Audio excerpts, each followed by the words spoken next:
Radhe Radhe everyone. आज मैं आप लोग को भगवत गीता का पहले अध्याय की कहानी सुनाने वाली हूँ, जो कि श्री हरि विष्णु माता लक्ष्मी को सुना रहे हैं। तो श्री लक्ष्मी ने श्री हरि विष्णु से पूछा, देव सुशर्मा कौन था, किस जाति का था और किस कारण उसकी मृत्यु हुई। तो श्री हरि विष्णु बोले, प्रिय सुशर्मा बड़ी खोटी बुद्धि का मनुष्य था, पापियों का तो वह श्रीमणि ही था। उसके जन्म वैदिक ज्ञान से शून्य और क्रूरतापूर्ण कर्म करने वाले ब्राह्मणों के कुल में हुआ था।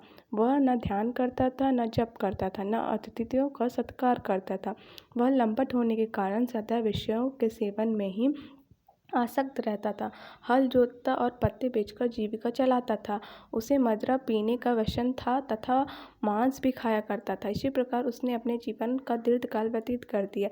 एक दिन सुशर्मा पत्ते लाने के लिए किसी ऋषि की वाटिका में घूम रहा था। इसी बीच में काल रूपीधारी काले सांप ने उसे डस लिया। सुशर्मा की मृत्यु हो गई। वह अनेक नरकों में जाकर वहाँ की यातनाएं भोगकर मृत्यु लोक में लौट आया और वहाँ बोझ ढोने वाले बैल हुआ। उसी समय किसी पंगु ने अपने जीवन को आराम से व्यतीत करने के लिए उसे खरीद लिया। बैल ने अपनी पीठ पर पंगु का भार ढोते हुए बड़े कष्ट से 7-8 वर्ष बिताए। एक दिन पंगु ने किसी ऊंचे स्थान पर बहुत देर तक बड़ी तेजी से साथ उस बैल को घुमाया। इससे वह थककर बड़े वेग से पृथ्वी पर गिरा और मूर्छित हो गया।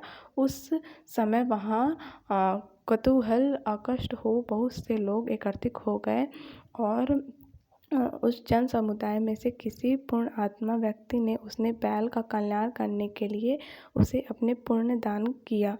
तत्पश्चात कुछ दूसरे लोग ने भी अपने अपने पुण्य को याद करके उन्हें उसके लिए दान किया।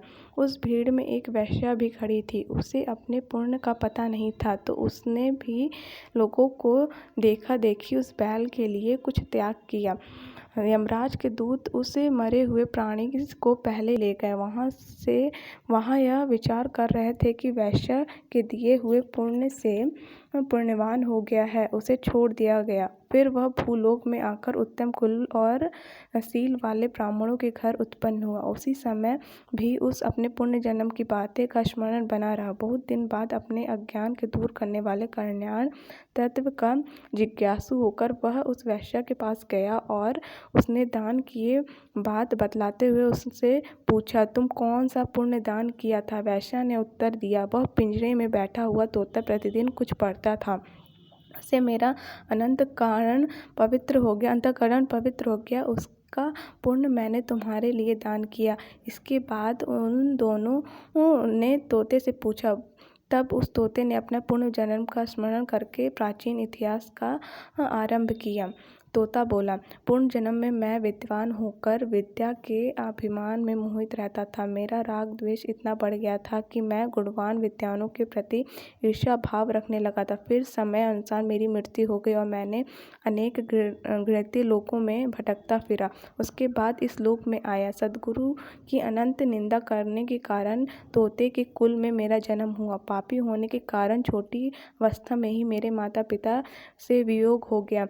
एक दिन मैं ग्रीष्म सेतु में तपते हुए मार्ग पर पड़ा था। वहाँ से कुछ श्रेष्ठ मुनि ने मुझे उठाया और महात्माओं के आश्रम के भीतर पिंजरे में उन्होंने मुझे डाल दिया।